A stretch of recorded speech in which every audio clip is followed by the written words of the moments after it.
नमस्कार दोस्तों, स्वागत है आपका आज के एपिसोड में। अगर आपसे कोई पूछे कि देश कौन चलाता है तो किसी भी इंसान का साधारण सा जवाब क्या होगा? या तो प्रधानमंत्री या तो सरकार।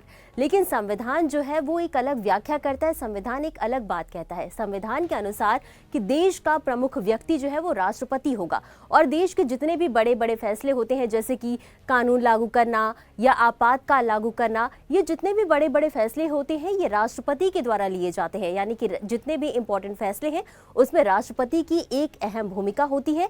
इसलिए हमें राष्ट्रपति के बारे में जानना, प्रेसिडेंट के बारे में जानना बेहद महत्वपूर्ण है। और आपके यूपीएससी के एग्जाम के पॉइंट ऑफ व्यू से भी ये टॉपिक जो है वो बेहद इंपॉर्टेंट है।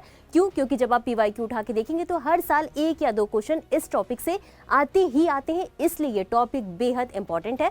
तो आगे बढ़ने से पहले आपको बता दें कि आज का जो हमारा टॉपिक है वो आपके जीएस पेपर 2 पॉलिटी से संबंधित है। अब हम आगे बढ़ेंगे और सबसे पहले जानेंगे भारत के राष्ट्रपति के बारे में। तो जैसा कि हमने आपको बताया कि भारत के संवैधानिक ढांचे के अंतर्गत राष्ट्रपति का पद देश का सर्वोच्च पद होता है। तो देश का सर्वोच्च पद कौन होता है? तो राष्ट्रपति होता है। ये बात आपको याद रखनी है। अब आपको बता दें कि भारत के राष्ट्रपति कार्यकाल की परिकल्पना इस प्रकार की गई है, यानी कि जो राष्ट्रपति है वो भारतीय राज्य के प्रमुख होते हैं, भारत के प्रथम नागरिक होते हैं, संघ कार्यपालिका का नाम मात्र या कानूनी प्रमुख होता है और भारतीय सशस्त्र बलों के कमांडर इन चीफ भी होते हैं राष्ट्रपति। और आपको बता दें कि जो भारत के राष्ट्रपति हैं वो हमारे संविधान के भाग 5 में अनुच्छेद 52 से 78 तक दिए गए हैं, यानी कि अनुच्छेद 52 से 78 तक राष्ट्रपति से संबंधित है। तो इसे भी हम आगे विस्तार से देखेंगे। अब इतना समझने के बाद अब हम आगे बढ़ेंगे और इससे संबंधित कुछ बिंदुओं को, महत्वपूर्ण बिंदुओं को एक एक करके समझने का प्रयास करेंगे। और इसी क्रम में हम समझेंगे भारत के राष्ट्रपति के चुनाव के बारे में, जो कि जानना बेहद इंपॉर्टेंट है। और ये समझना इसलिए भी जरूरी है क्योंकि आप पिछले ईयर के क्वेश्चन पेपर उठा के देखिएगा, राष्ट्रपति के चुनाव से डायरेक्ट क्वेश्चन आए हैं। तो समझ लेते हैं। तो भारत के राष्ट्रपति का चुनाव भारत की जनता के द्वारा सीधे नहीं किया जाता है, बल्कि ये जो नीचे दिए गए निर्वाचक मंडल है इनके द्वारा किया जाता है। और इसमें कौन कौन से मेंबर शामिल होते हैं ये आपको जानना बेहद जरूरी है। क्यों? क्योंकि सीधे सीधे इससे क्वेश्चन आते हैं। तो अब हम समझेंगे राष्ट्रपति चुनाव में मतदान करने वाले सदस्यों के बारे में, यानी कि संसद के दोनों सदनों के निर्वाचित सदस्य, यानी कि लोकसभा और राज्यसभा दोनों सदनों के निर्वाचित सदस्य जो है वो राष्ट्रपति के चुनाव में भाग लेते हैं। राज्यों की विधानसभाओं के निर्वाचित सदस्य होते हैं। साथ ही साथ दिल्ली और पुडुचेरी के केंद्र शासित प्रदेशों की विधानसभाओं के निर्वाचित सदस्य होते हैं। ये आप देखिए कि निर्वाचित सदस्य जो हैं वो राष्ट्रपति के चुनाव में भाग लेते हैं। अब आगे बढ़ेंगे और समझेंगे कि राष्ट्रपति चुनाव में मतदान न करने वाले सदस्य कौन कौन से होते हैं। तो संसद के दोनों सदनों के मनोनीत सदस्य इसमें भाग नहीं लेते हैं।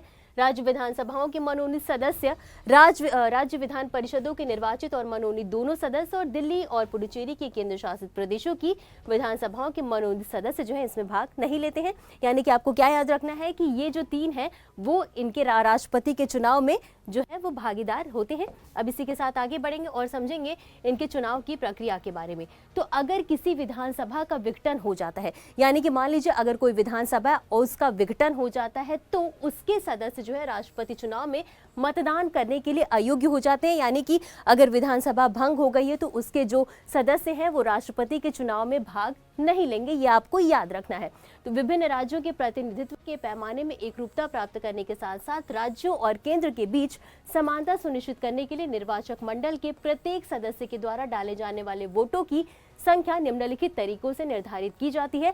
यानी कि राष्ट्रपति के चुनाव के लिए जो वोट दिए जाते हैं उनकी जो है कि उनकी संख्या जो है किस तरीके से निर्धारित की जाती है, इसको भी एक बार हम समझ लेते हैं। तो सबसे पहले हम समझेंगे विधायक के वोट के मूल्य के बारे में। तो ये कैसे निकाला जाता है? तो इसमें राज्य की कुल संख्या बटे राज्य विधानसभा में निर्वाचित सदस्यों की कुल संख्या गुणे 1/1000 से इसे निकाला जाता है विधायक के वोट का मूल्य। अब संसद के सदस्य यानी एमपी के वोट का मूल्य भी निकाला जाता है। तो इसका फॉर्मूला होता है सभी राज्यों के सभी विधायकों के वोटों का कुल मूल्य बटे में निर्वाचित सांसदों की कुल संख्या। अब आपको बता दें कि चुनाव जीतने के लिए, यानी कि राष्ट्रपति का चुनाव अगर जीतना है तो इसके लिए राष्ट्रपति पद के उम्मीदवार को वोटों का एक निश्चित कोटा प्राप्त करना होता है, तभी वो जो है कि उस पद के लिए चुनाव उसका हो पाएगा। अब वो कोटा क्या होता है, कैसे निकाला जाता है, इसको भी एक बार समझते हैं। तो मतदाता कोटा की अगर हम बात करें तो ये मतदान किए गए वैध वोटों की कुल संख्या है। ध्यान रखना है, वैध वोटों की कुल संख्या है बटे 2 + 1 करके मतदाता कोटा निकाला जाता है। और आपको बता दें कि राष्ट्रपति का जो चुनाव होता है वो एकल हस्तांतरणीय मत प्रणाली के माध्यम से आनुपातिक प्रतिनिधित्व प्रणाली के अनुसार आयोजित किया जाता है। और कई बार एग्जाम ये पूछ लिया जाता है कि राष्ट्रपति का जो चुनाव है वो किस प्रणाली के तहत किया जाता है, तो आपको याद रखना है कि आनुपातिक प्रतिनिधित्व प्रणाली के द्वारा राष्ट्रपति का चुनाव किया जाता है। और ये जो पूरा मतदान का प्रोसेस होता है वो पूरी तरीके से गुप्त होता है, यानी कि गुप्त मतदान के माध्यम से ये मतदान किया जाता है। और आगे बढ़ेंगे, अब समझेंगे राष्ट्रपति के चुनाव से संबंधित विवादों के प्रावधान, यानी कि राष्ट्रपति के चुनाव को लेकर के अगर किसी भी तरीके का विवाद हो रहा है तो उसका क्या प्रोसेस होता है, कौन इसे सुलझाता है, इसे भी हम एक बार समझ लेते हैं। तो राष्ट्रपति के चुनाव से संबंधित सभी शंकाओं और विवादों की जांच और निर्णय सर्वोच्च न्यायालय के द्वारा की जाती है और सर्वोच्च न्यायालय जो निर्णय देता है वही माना जाएगा, यानी कि सर्वोच्च न्यायालय का निर्णय ही अंतिम निर्णय होता है। अब किसी व्यक्ति के राष्ट्रपति चुने जाने को इस आधार पर चुनौती नहीं दी जा सकती है कि निर्वाचक मंडल अपूर्ण था, यानी कि जो निर्वाचक मंडल है उसमें सभी मेंबर की उपस्थिति नहीं थी। इस आधार पर राष्ट्रपति के चुनाव को चुनौती नहीं दी जा सकती है। अगर सर्वोच्च न्यायालय के द्वारा किसी व्यक्ति के राष्ट्रपति के रूप में चुनाव को अमान्य घोषित कर दिया जाता है तो उस घोषणा की तारीख से पहले उसके द्वारा किए गए कार्य अमान्य नहीं होते हैं, वो लागू रहते हैं। मान लीजिए कि अगर कोई राष्ट्रपति है, अब न्यायालय ने उसे जो है कि उस व्यक्ति को उस राष्ट्रपति के रूप में चुनाव को, उसके पूरे चुनाव को अमान्य घोषित कर दिया है, तो अब आज की तिथि से उसके चुनाव को अमान्य घोषित किया है, तो राष्ट्रपति ने उस तिथि के पहले जितने भी कार्य किए थे वो सारे एज इट इज बने रहेंगे, वो सारे लागू रहेंगे, वो सारे खत्म नहीं होंगे, यानी कि उसके कार्य अमान्य नहीं होंगे। अब इतना समझने के बाद आगे बढ़ेंगे और समझेंगे कि भारत के राष्ट्रपति की योग्यताएं क्या होती हैं, यानी कि भारत का राष्ट्रपति अगर किसी व्यक्ति को बनना है तो उसके अंदर क्या क्या योग्यताएं होनी चाहिए। अब जैसे कि आप यूपीएससी का एग्जाम देंगे तो आपके लिए भी कुछ ना कुछ क्वालिफिकेशन रखी गई है, जैसे कि आपकी एज रखी गई है, आपकी एजुकेशन रखी गई है, तो वैसे ही राष्ट्रपति के चयन के लिए भी उनकी एक क्वालिफिकेशन रखी गई है, उनकी एक योग्यता रखी गई है। तो वो क्या क्या है उसे भी हम समझ लेते हैं। तो जो भी व्यक्ति राष्ट्रपति पद के लिए चुना जाएगा वो भारत का नागरिक होना चाहिए, साथ ही साथ उसकी आयु जो है वो 35 वर्ष पूरी हो चुकी होनी चाहिए और उन्हें लोकसभा सदस्य के रूप में चुनाव के लिए योग्य होना चाहिए। साथ ही साथ उसे केंद्र सरकार, किसी राज्य सरकार, किसी स्थानीय प्राधिकरण या किसी अन्य सार्वजनिक प्राधिकरण के अधीन कोई लाभ का पद धारण नहीं करना चाहिए, यानी कि राष्ट्रपति का जो पद होता है वो किसी भी लाभ का पद नहीं होना चाहिए। राष्ट्रपति के पद के लिए कोई व्यक्ति है तो वो किसी भी लाभ के पद पर नहीं होना चाहिए। अगर कोई होता भी है तो जिस स्थिति से व्यक्ति राष्ट्रपति के पद पर आता है उस स्थिति से जितने भी लाभ के पद पर होता है वो उस सभी पदों से मुक्त माना जाता है। और इसी के साथ भारत के राष्ट्रपति के रूप में चुने जाने के लिए राष्ट्रपति पद के उम्मीदवार को निम्नलिखित शर्तों को पूरा करना होगा, यानी कि राष्ट्रपति पद के लिए जब उनका नामांकन होता है तो उसके नामांकन पर कम से कम 50 मतदाताओं के द्वारा प्रस्तावक के रूप में और 50 मतदाताओं के द्वारा समर्थक के रूप में हस्ताक्षर किए जाने चाहिए। साथ ही साथ उसे भारतीय रिजर्व बैंक यानी आरबीआई में 15,000 रुपए की सुरक्षा जमा राशि जमा करनी होती है। अब अगर उम्मीदवार जो है उसको डाले गए वोटों का 1/6 हिस्सा भी प्राप्त नहीं होता है तो इसने जो जमा की है राशि इसे जब्त भी किया जा सकता है। और इसी के साथ आपको बता दें कि राष्ट्रपति पद की शपथ जो है ये काफी इंपॉर्टेंट है। आपको याद रखना है कि राष्ट्रपति को शपथ कौन दिलाता है, तो आपको पता होना चाहिए कि राष्ट्रपति पद की शपथ के लिए भारत के मुख्य न्यायाधीश द्वारा उन्हें शपथ दिलाई जाती है। अब अगर मुख्य न्यायाधीश नहीं होते हैं तो सर्वोच्च न्यायालय के जो सबसे वरिष्ठ न्यायाधीश होते हैं वो राष्ट्रपति को उनके पद की शपथ दिलाते हैं। और ये इंपॉर्टेंट है, बहुत इंपॉर्टेंट है, आपको ये पॉइंट जो है वो याद रखना है। अब समझेंगे राष्ट्रपति कार्यकाल की शर्तें, यानी कि संविधान के द्वारा निर्धारित भारत के राष्ट्रपति पद की शर्तें दी गई हैं। ये क्या क्या शर्तें, एक बार उन्हें भी हम समझ लेते हैं। तो संसद के किसी भी सदन या राज्य विधानमंडल के किसी भी सदन का सदस्य नहीं होना चाहिए, ये हमने पीछे भी डिस्कस किया था। साथ ही साथ अगर यदि ऐसा कोई व्यक्ति राष्ट्रपति के रूप में निर्वाचित होता है तो यह माना जाता है कि उसने उस सदन में अपना पद उस स्थिति से खाली कर दिया है जिस स्थिति से वह राष्ट्रपति के रूप में अपना पद ग्रहण करता है। यानी कि निष्कर्ष के तौर पर कहें, कंक्लूजन के तौर पर कहें तो ये कहा जा सकता है कि उन्हें किसी अन्य लाभप्रद पद पर नहीं रहना चाहिए। तो ये तो हमने राष्ट्रपति कार्यकाल की शर्तें समझ ली। अब आगे बढ़ेंगे और समझेंगे कि भारत के राष्ट्रपति को प्राप्त उन्मुक्तियां, यानी कि इन्हें अधिकार कौन कौन से, विशेष शक्तियां कौन कौन सी है। तो भारत के राष्ट्रपति को कई तरीके के विशेषाधिकार और उन्मुक्तियां प्राप्त है जिनका वर्णन नीचे दिया गया, तो इसे हम समझेंगे। अब उन्हें अपने आधिकारिक कार्यों के लिए कानूनी दायित्व से व्यक्तिगत छूट प्राप्त है। साथ ही साथ जब उनका कार्यकाल होता है तो उनके कार्यकाल के दौरान वह व्यक्ति किसी भी आपराधिक कार्यवाही से मुक्त रहता है, यहाँ तक कि अपने व्यक्तिगत कृत्यों के संबंध में भी, यानी कि जब तक वो अपने पद पर रहेगा उस पर किसी भी तरीके की आपराधिक कार्यवाही नहीं होगी। और साथ ही साथ उनके कार्यकाल के दौरान किए गए उनके व्यक्तिगत कृत्यों के संदर्भ में 2 महीने का नोटिस देने के बाद उनके खिलाफ दीवानी कार्यवाही शुरू की जा सकती है। यानी कि अगर राष्ट्रपति के खिलाफ दीवानी कार्यवाही शुरू करनी है तो उसे पहले 2 महीने का नोटिस देना होगा और उसके बाद ही दीवानी कार्यवाही शुरू की जा सकती है।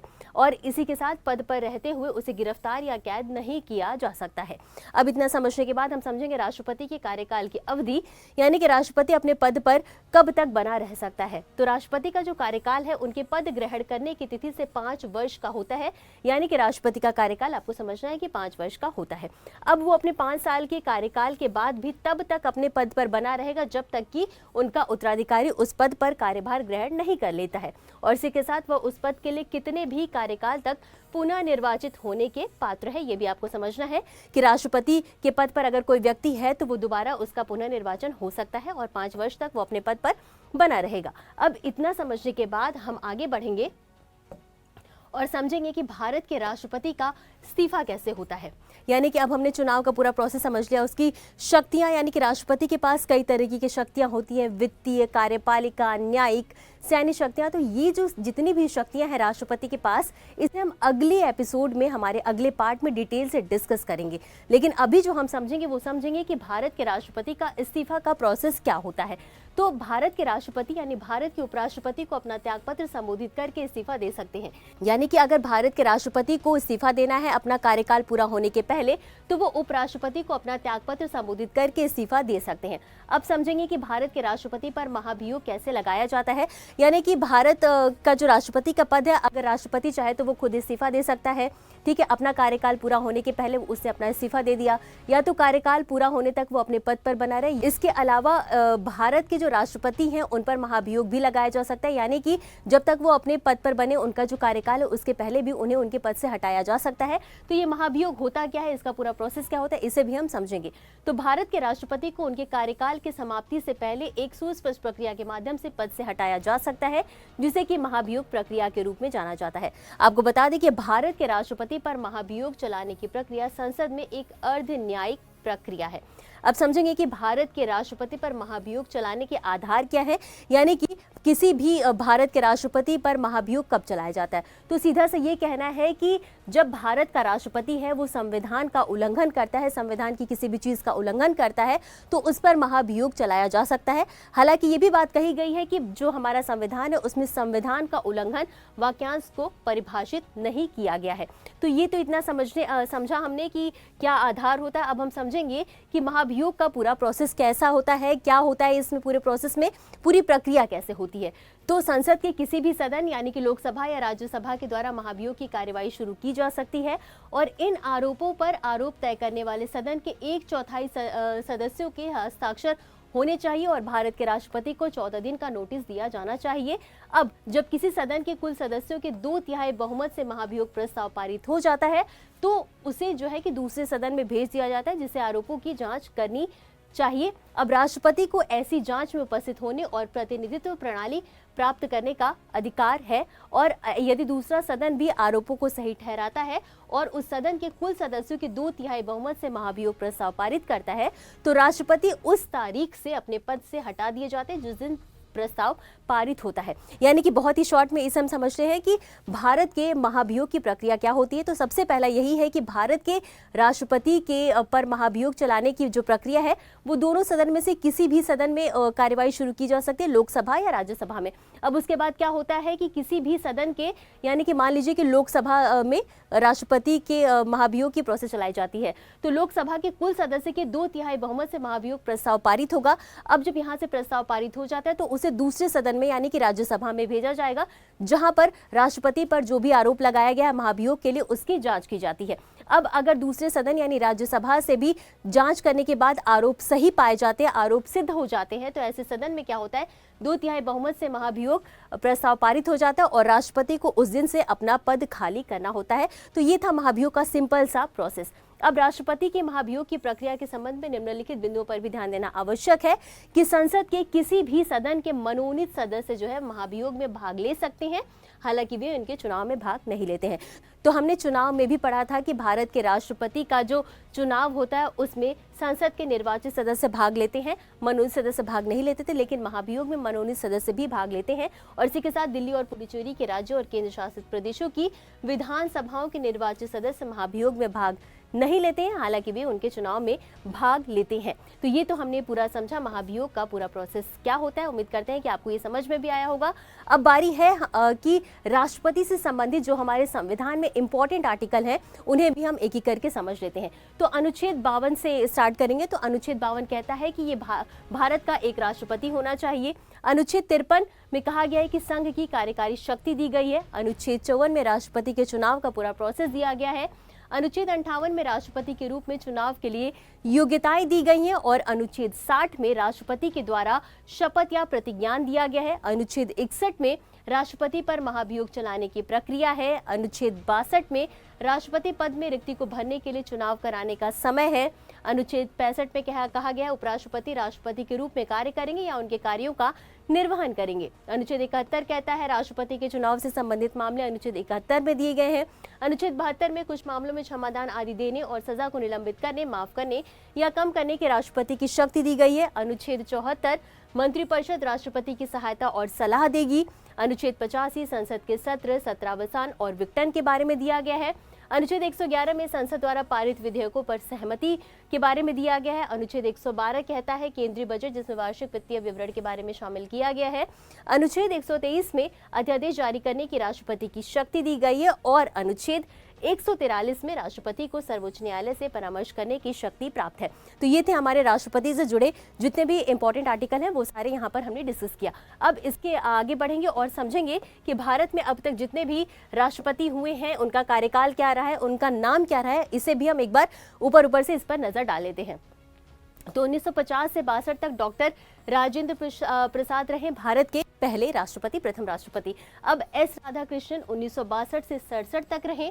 डॉक्टर जाकिर हुसैन 1967 से 1969 तक रहे और वी गिरी जो है 1969 से 1969 तक रहे और फखरुद्दीन अली अहमद 1974 से 1977 तक रहे और नीलम संजीव रेड्डी जो है वो 1977 से 1982 तक रहे और ज्ञानी जैल सिंह 1982 से 1987 तक बने रहे और आर वेंकटरमन जो है 1987 से 1992 तक रहे। शंकर दयाल शर्मा 1992 से 1997 तक रहे और के रमन नारायण जो है 1997 से 2002 तक रहे। एपीजे अब्दुल कलाम जी की बात करें तो 2002 से 2007 तक ये पद पर बने रहे और इसके बाद प्रतिभा पाटिल जी 2007 से 2012 तक अपने पद पर बनी रही और प्रणब मुखर्जी 2012 से 2017 तक बने रहे। रामनाथ कोविंद जो है वो 2017 से 2022 तक पद पर बने रहे और द्रौपदी मुर्मू 2022 से वर्तमान में अभी ये पद पर बनी हुई हैं। तो ये तो हमने समझा कि भारत के राष्ट्रपति की लिस्ट हमने देख ली कि अब तक कौन कौन से राष्ट्रपति रहे, क्या क्या उनका नाम रहा, क्या क्या उनका कार्यकाल रहा। तो ये था आज का हमारा पूरा डिस्कशन का टॉपिक। अब हम समझेंगे कि राष्ट्रपति यानी प्रेसिडेंट का टॉपिक इतना इंपॉर्टेंट क्यों है। तो यहाँ पर 2 क्वेश्चन दिए हैं जो कि साल 2023 का है, इसे हम एक बार पढ़ लेते हैं। इसका आंसर आपको कमेंट बॉक्स में देना है और इसके एक्सप्लेनेशन को हम अगले एपिसोड में डिस्कस करेंगे। तो क्वेश्चन क्या है, निम्नलिखित कथनों पर विचार करें। पहला कथन है यदि भारत के राष्ट्रपति का निर्वाचन भारत के उच्चतम न्यायालय के द्वारा शून्य घोषित कर दिया जाता है तो ऐसे विनिश्चय की तिथि से पूर्व राष्ट्रपति के पद के कर्तव्यों के निष्पादन में राष्ट्रपति के द्वारा किए गए सभी कृत्य अविधिमान्य हो जाते हैं। ये इस स्टेटमेंट को हमने सीधा एक्सप्लेन किया था, तो अगर आपने बहुत ध्यान से सुना होगा तो आपको पता चल जाएगा कि ये कथन सही है या गलत है। दूसरा कथन है भारत के राष्ट्रपति के पद के लिए निर्वाचन इस आधार पर मुलतवी किया जा सकता है कि कुछ विधानसभाएं विघटित हो गई हैं और उनके निर्वाचन अभी होने शेष है। इसे भी हमने एज इट इज डिस्कस किया था। और तीसरा कथन है कोई विधेयक भारत के राष्ट्रपति को प्रस्तुत किए जाने पर संविधान द्वारा विहित की गई समय सीमा के अंदर राष्ट्रपति को अपनी अनुमति देनी होती है। उपर्युक्त में से कितने कथन सही हैं? आपके ऑप्शन है ए केवल 1, बी केवल 2, सी सभी 3, डी कोई भी नहीं। ये पहला प्रश्न है, इसको आपको कमेंट में बताना है कि पहले प्रश्न का आंसर क्या है। अब अगले प्रश्न को यानी कि दूसरे प्रश्न को भी देख लेते हैं। ये भी 2023 में ही पूछा गया था। भारत के राष्ट्रपति के निर्वाचन के बारे में निम्नलिखित कथनों पर विचार करें। अगर आपने राष्ट्रपति के निर्वाचन को बहुत अच्छे से समझा होगा, बहुत अच्छे से गौर किया होगा, तो आप इस प्रश्न का जवाब भी बहुत आसानी से दे लेंगे। तो क्वेश्चन क्या देख लेते हैं। तो पहला कथन कहता है कि संसद के दोनों में से किसी भी सदन या राज्यों की विधानसभाओं में नाम निर्दिष्ट किए गए सदस्य निर्वाचक मंडल में शामिल किए जाने के लिए भी अहर है। दूसरा कथन है निर्वाचन विधानसभा सीटें जितनी अधिक होती है उस राज्य के प्रत्येक MLA के वोट का मान भी उतना ही अधिक होता है। तीसरा कथन कहता है कि मध्य प्रदेश के प्रत्येक MLA के वोट का मान केरल के प्रत्येक MLA के वोट के मान से अधिक है। और चौथा कथन कहता है कि पुदुचेरी के प्रत्येक MLA के वोट का मान अरुणाचल प्रदेश के प्रत्येक MLA के वोट के मान से अधिक है, क्योंकि अरुणाचल प्रदेश की तुलना में पुदुचेरी में कुल जनसंख्या का निर्वाचित सीटों की कुल संख्या से अनुपात अधिक है। उपर्युक्त में से कितने कथन सही हैं? ऑप्शंस आपके ए केवल 1, बी केवल 2, सी केवल 3 और डी सभी 4। और इस प्रश्न का उत्तर भी आपको कमेंट बॉक्स में देना है। अब इसी के साथ आगे बढ़ेंगे और एक और क्वेश्चन आया था, ये आपका आया था 2018 में। ठीक है, मान लेते हैं आपका तीसरा क्वेश्चन है। और तीसरा क्वेश्चन ये है कि भारत के राष्ट्रपति के निर्वाचन के संदर्भ में निम्नलिखित कथनों पर विचार करें। पहला कथन आपका कहता है कि प्रत्येक MLA के वोट का मूल्य अलग अलग राज्य में अलग अलग होता है। दूसरा, लोकसभा के सदस्यों के वोट का मूल्य राज्यसभा के सदस्यों के वोट के मूल्य से अधिक होता है। उपर्युक्त में से कौन सा या कौन से कथन सही है या सही है? आपके ऑप्शन है ए केवल 1, बी केवल 2, सी 1 और 2 दोनों, या डी न तो 1 और न ही 2। अब इन तीनों प्रश्न का उत्तर आपको कमेंट बॉक्स में देना है। और इससे जुड़े कुछ और महत्वपूर्ण बिंदु, कुछ और इंपॉर्टेंट पॉइंट्स रह गए जिसे हम अपने अगले एपिसोड में डिस्कस करेंगे। तो आज के लिए बस इतना ही। उम्मीद करते हैं कि आपको ये एपिसोड अच्छा लगा होगा। तो आज के लिए बस इतना ही, मिलते हैं अगले एपिसोड में। धन्यवाद।